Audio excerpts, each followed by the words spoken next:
کثیر اس کی ہے یہ تفسیر الذین یذکرون اللہ قیاما وقعودا وعلی جنوبہم، پھر وہ بندے جو کھڑے بیٹھے اور لیٹے مجھے یاد کرتے ہیں۔ تین ہی انسان کی حالتیں ہیں، تو تینوں حالت میں اللہ کو یاد کرتے ہیں، یا یوں سمجھ لیجئے جو بندے ہر حال میں اللہ کو یاد کرتے ہیں۔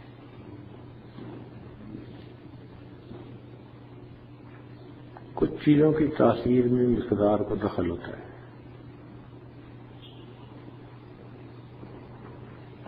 اینٹی بایوٹک اگر بندے نے کھانی ہو تو صبح دوپہر شام بتاتے ہیں۔ کوئی بندہ روز اگر صرف ایک کھا لے اس کا انفیکشن ختم نہیں ہوتا، اس لیے کہ ڈوز پوری نہیں ہے۔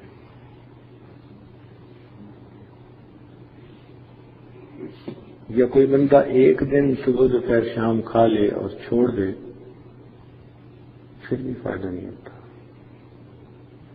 ڈاکٹر لوگ 5 دن مسلسل اس کو کھانے کے لیے کہتے ہیں۔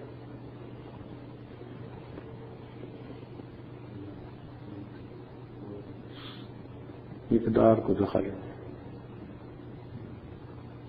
ٹیوبرکلوزس کے جو مریض ہوتے ہیں ان کو 8 مہینے علاج کروانا پڑتا ہے۔ مری کے راستے میں ساملی ایک جگہ ہے، وہاں ہاسپٹل بنایا ہوا ہے گورنمنٹ نے، وہ سارا وہ ہاسپٹل ہے یہی۔ اللہ کی شان، ایک ہمارے واقف دوست وہاں داخل ہوئے اور ان کی تحریک سے وہاں ایک پروگرام رکھا گیا جس میں وہاں کے ڈاکٹر سٹاف لوگ شامل ہوئے۔ وہاں وہ بتانے لگے کہ اس 8 مہینے کے دوران اگر ایک دن بھی دوائی کا ناغہ ہو جائے تو کورس ٹوٹ جاتا ہے، اب نئے سرے سے پھر 8 مہینے کا کورس ہے۔ ہم حیران ہیں کہ 6 مہینے ایک آدمی نے صبح شام دوائی کھائی اور 6 مہینے کے بعد اگر اس نے ایک دن غفلت کر لی اور دوائی کا ناغہ ہوا تو کہتے ہیں کہ جی پھر اب نئے سرے سے پریشان۔ کیا مطلب کہ ایک مقدار ہے جس میں اللہ نے شفا رکھی ہے، دوائی کی وہ مقدار استعمال نہیں کریں گے شفا نہیں ہوگی۔ جب جسمانی بیماریوں کے علاج کا یہ اصول تو روحانی بیماریوں کے علاج کا بھی ایک اصول ہے۔ اللہ تعالیٰ نے فرمایا ذکر کرو ایمان والو کثرت کے ساتھ۔ اب یہ جو کثرت کا لفظ ہے نا یہ شرط بن گئی،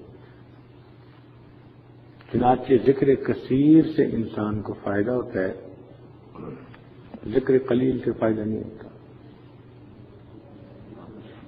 اس حد تک فائدہ تو ہے کہ اللہ کی یاد ہے، ثواب ملے گا، لیکن اگر یہ چاہے کہ اس سے باطن کی بیماریاں بھی دور ہو جائیں تو یہ نہیں ہوتا۔ اس کے لیے ذکر کثیر کی ضرورت ہے۔ اس لیے جو غافل لوگ گناہ کرتے ہیں، جس کو فجور کی زندگی گزارتے ہیں، جانور بن کے زندگی گزارتے ہیں، ان کے بارے میں اللہ فرماتے ہیں کہ ان کی یہ پہچان وَلَا يَذْكُرُونَ اللَّهَ إِلَّا قَلِيلًا، اللہ کا ذکر کرتے ہیں تھوڑا کرتے ہیں۔ تو ذکر تو وہ بھی کرتے ہیں، ایسا ذکر جو انسان کے دل سے گناہوں کے دھبوں کو مٹا دے، اس کے لیے ذکر کثیر شرط ہے۔ آج کے ہمارے اکثر دوست احباب اس ذکر کی کثرت کے کرنے میں کوتاہی کر جاتے ہیں. یہ تو فرصت نہیں ملتی. جب فرصت ملتی ہے تو ذکر کرتے ہیں. بھائی اللہ رب العزت کی یاد میں گھنٹوں گزارنے پڑتے ہیں. جو معمول سے ہٹ کے نعمت طلب کرنا چاہے گا اسے معمول سے ہٹ کے محنت بھی کرنی پڑے گی.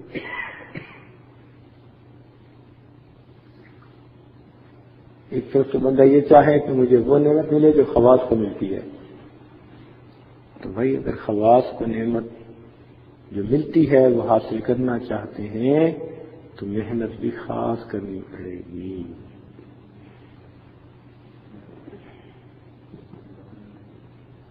اس لیے ذکر کی وظائف کی پابندی انتہائی ضروری. ویسے بھی ایک دستور ہے دنیا کے بادشاہوں کا کہ جو ملاقات کے لیے آنے والے لوگ ہوتے ہیں ان کو گھنٹوں انتظار میں بٹھاتے ہیں.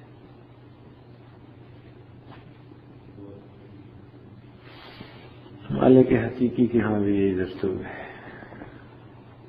جتنے بڑے اولیاء گزرے آپ ان کی زندگیوں کو پڑھ کے دیکھیں، گھنٹوں اللہ کی یاد میں بیٹھنے والے، گھنٹوں.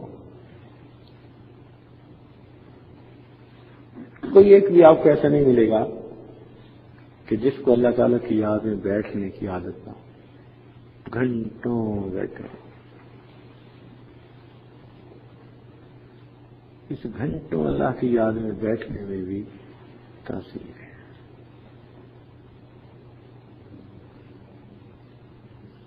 تو اللہ تعالیٰ کا ذکر کثرت سے عمر گزر جائے کرتے کرتے کرتے کرتے بیٹھتے بیٹھتے پھر پروردگار عالم کو رحم آتا ہے، ترس آ جاتا ہے تو ان کی نگاہ کا معاملہ.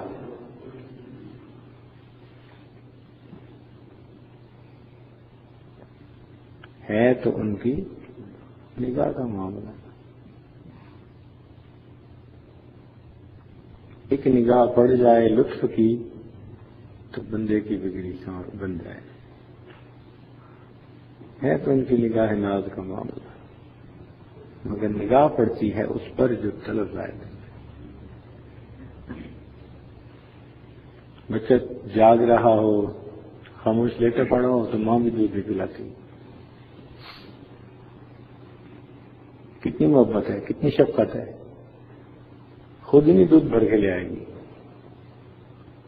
وہ بھی انتظار میں ہوتی ہے کہ بچے کی طرف سے انڈیکیشن ہو کہ اسے بھوک لگی ہے تو تب میں بھی اسے دودھ دوں گی.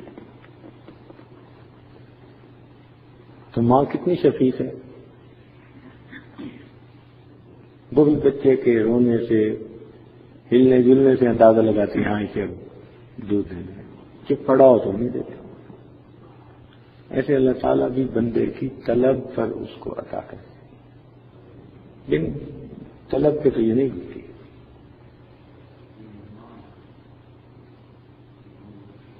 دنیا بغیر طلب کے مل سکتی ہے،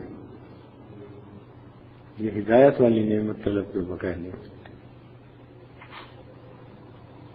اور ہدایت کے راستے پر اللہ کے اس قرب کو پانے کی یہ طلب یہ تو بہت زیادہ ہوگی تب انسان ہوگی.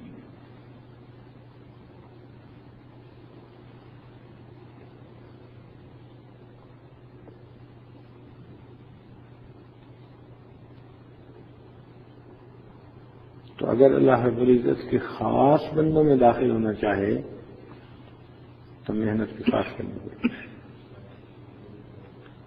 یا ایتھا النفس المطمئنہ ارجعی الی ربک راضیۃ مرضیہ فادخلی فی عبادی.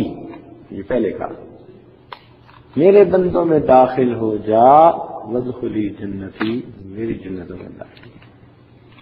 اللہ کے خاص بندوں میں داخل ہو جانا جن پر اللہ رب العزت کی رحمت کی نظر ہو،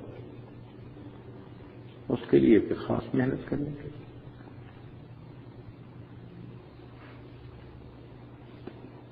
تب جا کے انسان کو یہ نعمت نصیب ہو جاتی ہے. اگر انسان کثرت کے ساتھ اپنے معمولات ہی نہ کرے، پابندی کے ساتھ معمولات ہی نہ کرے،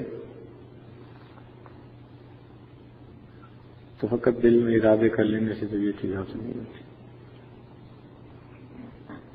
ایک آدمی ایم اے کی ڈگری لینے کی خواہش مند ہو اور داخلہ ہی نہ بھیجے، ساری عمر خواہش مند ہے۔ ہم لوگ ذکر مراقبہ کے ذریعے روز اپنی اپلیکیشن آگے بھیجا کریں، حاضری لگوا دیا کریں، جیسے بادشاہوں کے یہاں مزدوروں کی حاضری لگتی ہے، کون کون حاضر ہے بھائی، ہم بھی اس مالک کے مزدور ہیں، حاضری لگوایا کریں۔ اور یہ حاضری تہجد کے وقت لگتی ہے۔ اللہ تعالیٰ کے ہاں لوگوں کے ہاں حاضری کا وقت صبح ہوتا ہے، جو آتے ہیں کارڈ پرنٹ کرتے ہیں، حاضری لگ جاتی ہے۔ اللہ تعالیٰ کے ہاں تہجد میں یہ وقت ہے۔ اب ایک بندہ تہجد میں اٹھتا ہی نہیں، اس کا مطلب ہے اس نے حاضری نہیں لگوائی۔ یہ وہ نعمتیں ہیں کہ جن کو حاصل کرنے کے لیے یہ شرائط پوری کرنی پڑے۔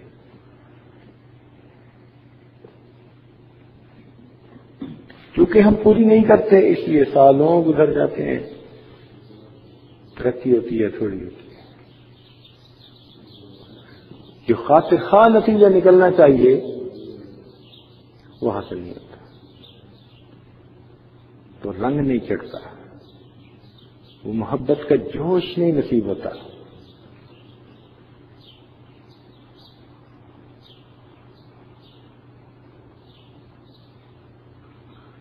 مقدار کو دخل ہے،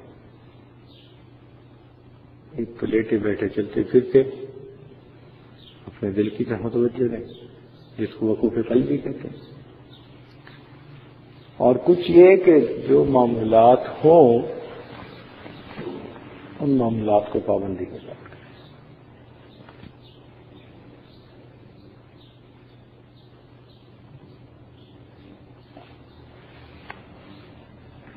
ان معاملات کی پابندی سے ہی پتہ چلے گا اس میں کتنی طلب ہے، کون اپنی طلب میں سچا ہے۔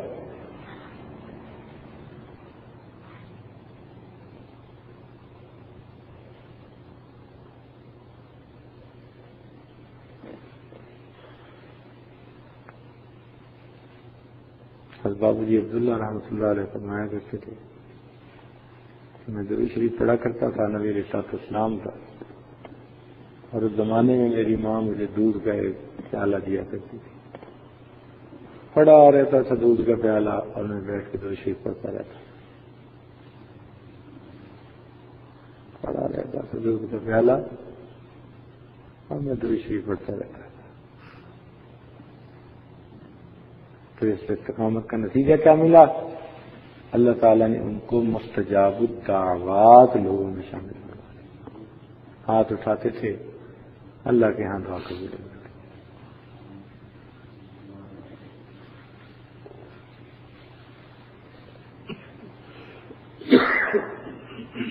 تو اس لیے اذکار کی، معاملات کی پابندی کرنا سالک کے لیے فرض اور واجب کی حیثیت رکھتا ہے۔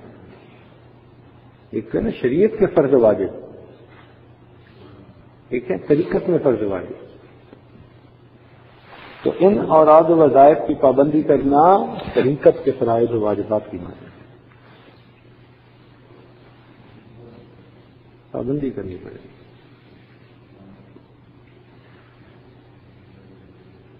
جو کرتے ہیں آج کے دور میں بھی پاتے ہیں۔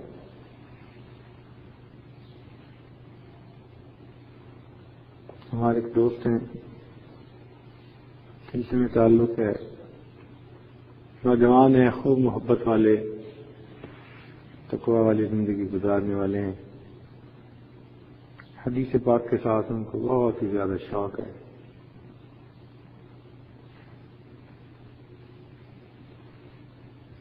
شیخو پورہ کے علاقے میں آج کل کام کر رہے ہیں. ایک دفعہ ان کے ہاں بیٹھے تھے، اس سے میں نے پوچھا کہ سبق تو کیا کیفیات.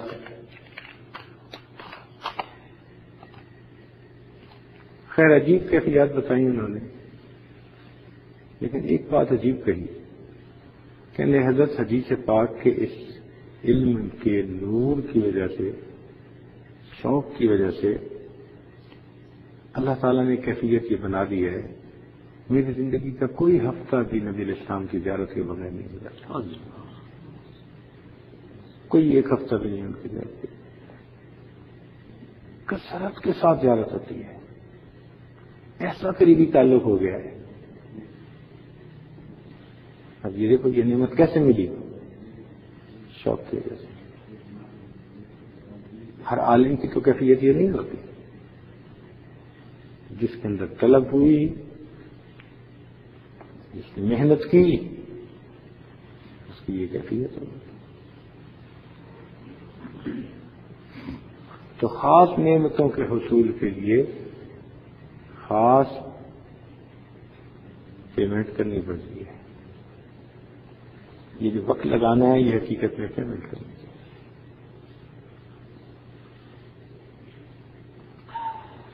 اور بھائی یہ تو بڑے حالات ہیں. ہم تو کہتے ہیں کہ جس کو طلب مل گئی اور وہ لگا رہا، بھاگتا رہا، پھرتا رہا اللہ کی تلاش میں، کیفیتیں ملیں نہ ملیں، اس کا بھاگنا ہی قیامت کے دن اس کے لیے بخشش کا سبب بن جائے.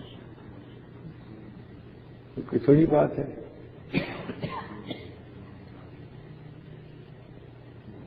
یہ بھی کیا کم ہے کہ ہم تیری تمنا میں جئیں.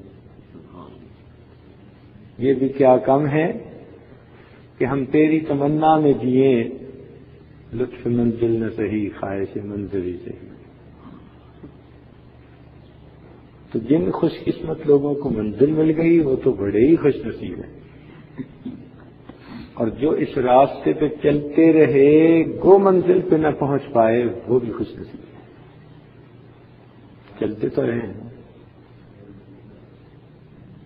چلتے رہنا، چلتے رہنا، چلتے رہنا.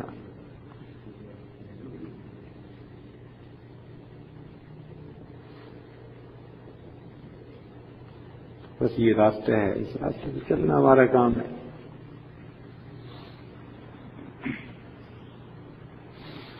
صبح چلتے ہیں، شام جلتے ہیں، عشق والے مدام چلتے ہیں. صبح چلتے ہیں، شام چلتے ہیں، عشق والے مدام چلتے ہیں.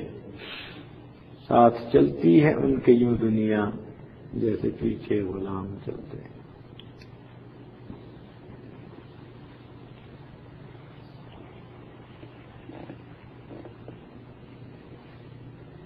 قیامت کے دن یعنی جنت میں بندے کو ہر نعمت ملے گی، لیکن ان تمام نعمتوں کے باوجود کچھ لوگ ہوں گے جن کو حسرت ہوگی. اب کتنی عجیب بات ہے کہ ہو جنت اور پھر حسرت ہو، اور اس حسرت کا علاج کوئی نہیں.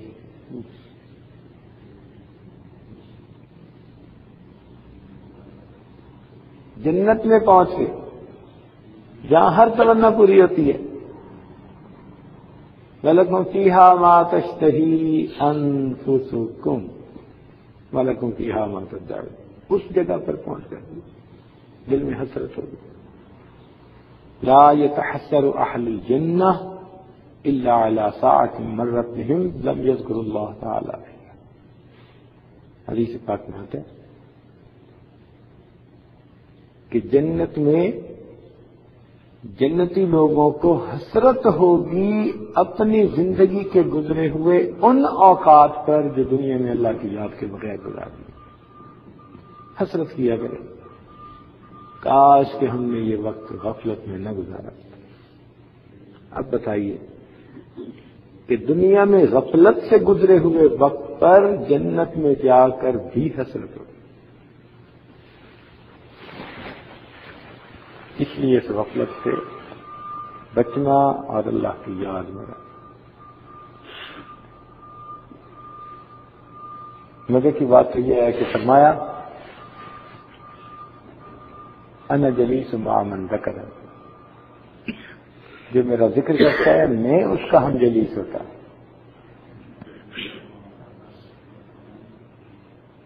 یعنی میں اس کے پاس ہوتا ہوں۔ آج بھائی کی خواہش کہ بھائی میرے پاس آ کے بیٹھے، بیوی کی خواہش خامن میرے پاس آ کے بیٹھے، ماں کی خواہش بیٹا میرے پاس آ کے بیٹھے، دوست کی خواہش دوست میرے پاس آ کر بیٹھے۔ تو وہی سالک کے دل میں یہ خواہش ہونی چاہیے کہ اللہ ہمارے ساتھ ہے۔ صاف فرمایا انا جلیس مع من ذکر، جو میرا ذکر کرتا ہے میں اس کا ہم جلیس ہوتا ہوں۔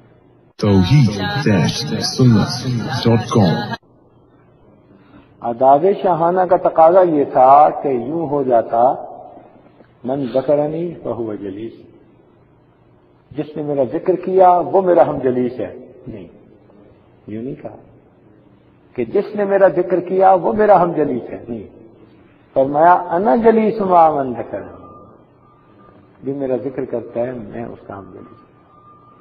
اب بتائیے سارا دن گزر جاتا ہے ادھر ادھر کے کاموں میں، ادھر بھی بیٹھ لیے ادھر بھی بیٹھ لیے ادھر بھی بیٹھ لیے، نہ بیٹھنے کی فرصت ملی تو خدا کے پاس گئے۔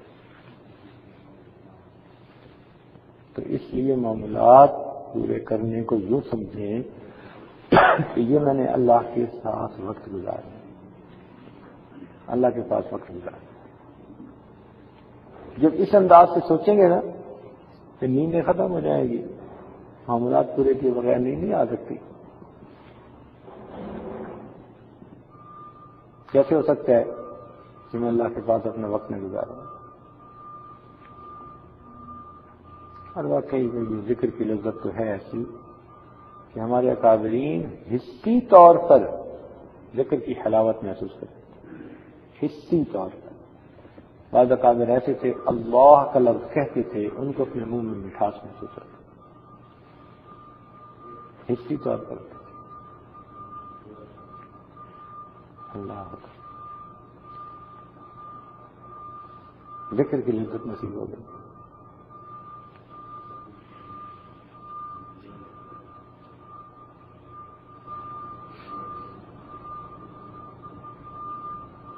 اس لیے کوشش فرمائیں کہ اپنے اوراد و وظائف کو پابندی کے ساتھ کریں،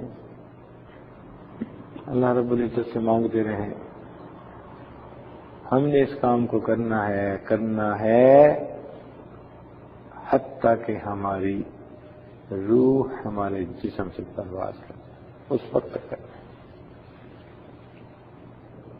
اس راستے میں چھٹی نہیں ہے۔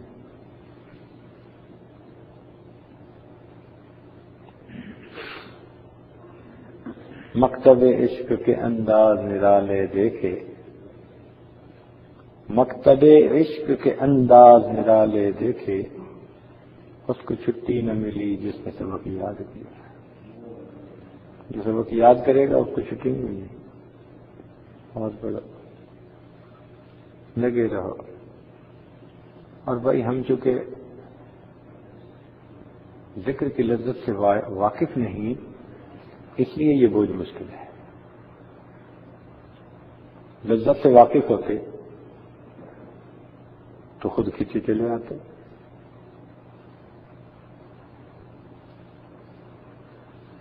لذت سے واقف ہوتے تو خود کھینچے چلے آتے۔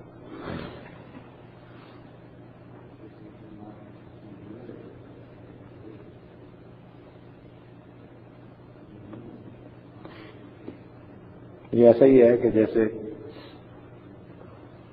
کچھ لوگ بیت اللہ شریف کو نہیں دیکھتے، نہیں جاتے، ان کے دل میں کچھ ایسی تڑپ بھی نہیں ہوتی۔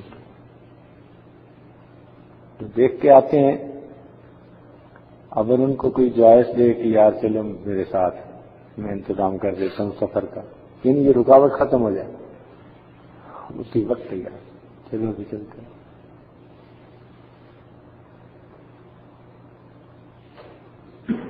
یہ میں الفت کی ایسی چیز ہے کہ جس نے ایک دفعہ پی لی اور وہ لذت سے واقف ہو گیا وہ تو پیچھے نہیں ہٹتا. لذت میں نہ شناسی بخدا تا نہ چشی. شراب کی لذت سے انسان واقف نہیں ہوتا جب تک کہ وہ چکھے گا نہیں. تو بھئی یہ کتنی ہمارے لیے خوشی کی بات ہے کہ قیامت کے دن اللہ تعالیٰ کے چاہنے والوں میں ہمارا نام شامل ہے. کتنی سعادت کی بات ہے. ہمارے وہ حال تو نہیں، وہ کیفیات تو نہیں کہ اللہ تعالیٰ سے بلند رتبے مانگے، لیکن اتنی تمنا تو ضرور ہے نا کہ اللہ قیامت کے دن اپنے چاہنے والوں میں ہمیں بھی شامل کرنا.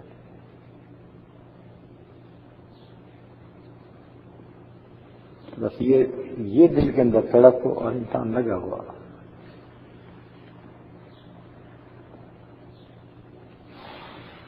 کیسے کیسے حضرات قیامت کے دن اللہ کے چاہنے والے کھڑے ہوں گے.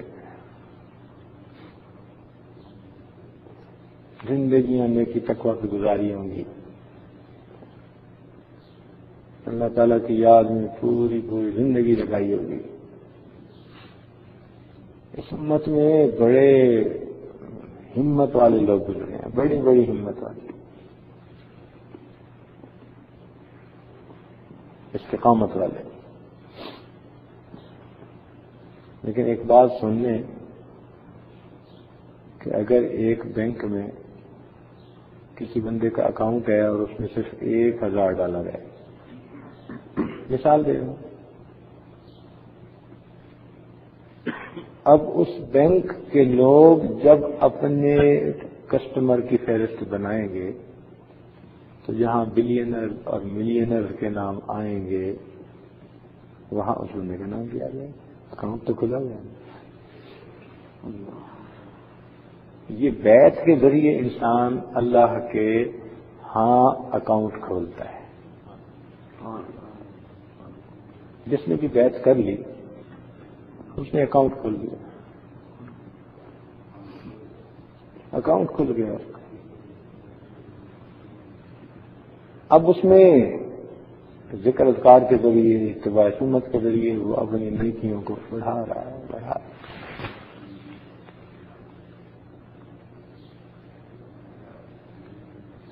اس لیے پھر اس نسبت کے صدقے اللہ تعالی قیامت کے دن رحمت فرمائے.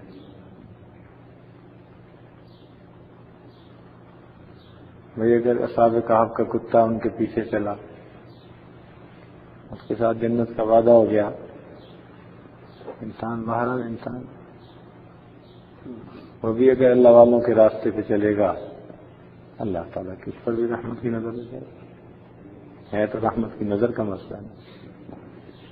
ہماری سب محنتیں ایک طرف،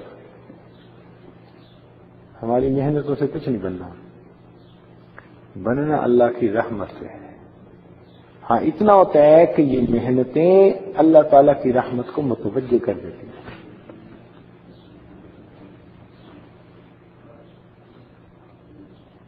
اس کی مثال یہ سمجھیں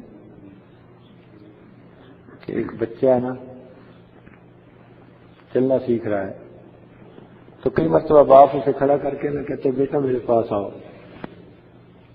اب والد کو پتہ ہے یہ نہیں چل سکتا،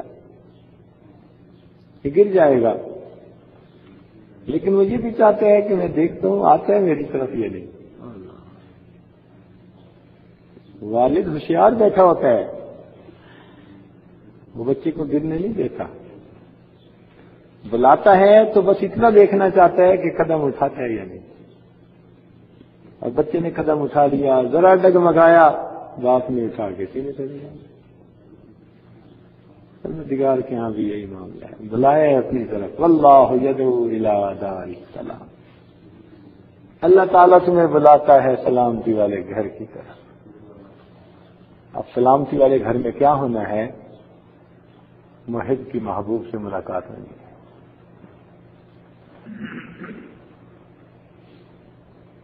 محب کی محبوب سے ملاقات ہونی ہے. یعنی اللہ تعالیٰ اپنے چاہنے والوں کو، اپنے عاشقوں کو بلا رہے ہیں، آؤ بھائی میرا دیدار کرنے کے لیے، مجھ سے ملاقات کرنے کے لیے۔ ہم نے اپنی طرف سے شریعت پر چلنے کی کوشش کرنی ہے، تقویٰ کی زندگی اختیار کرنے کی کوشش کرنی ہے، بس یہ ہماری طلب ظاہر کر دے گی، اور اس طلب کے ظاہر ہونے پر پھر اللہ تعالیٰ کی رحمت مت ہو جائے گی۔ اس لیے کیا فرمایا، وَلَوْلَا فَضْلُ اللَّهِ عَلَيْكُمْ وَرَحْمَتُهُ، اگر تم پر اللہ کا فضل اور اس کی رحمت نہ ہوتی، ما زکا منکم احدا ابدا، تم میں سے کوئی بھی بندہ کبھی بھی ستھرا نہ ہو سکتا، ولیکن اللہ یزکی من یشاء، اللہ جسے چاہتا ہے اس کو ستھرا کر دے۔ تو ستھرا تو ہے انہوں نے کرنا، مگر ہم نے ہاتھ پاؤں ہلا کے اس کی رحمت کو اپنی طرف متوجہ کرنا ہے۔ ذکر اذکار کی پابندی، متوجہ کرنا ہے اللہ تعالیٰ کی رحمتوں کو اپنی طرف۔ تو دعا ہے کہ اللہ تعالیٰ ہمارے شوق کو اور بڑھائے، ہمیں استقامت کے ساتھ شریعت و سنت پر عمل کی توفیق عطا فرمائے۔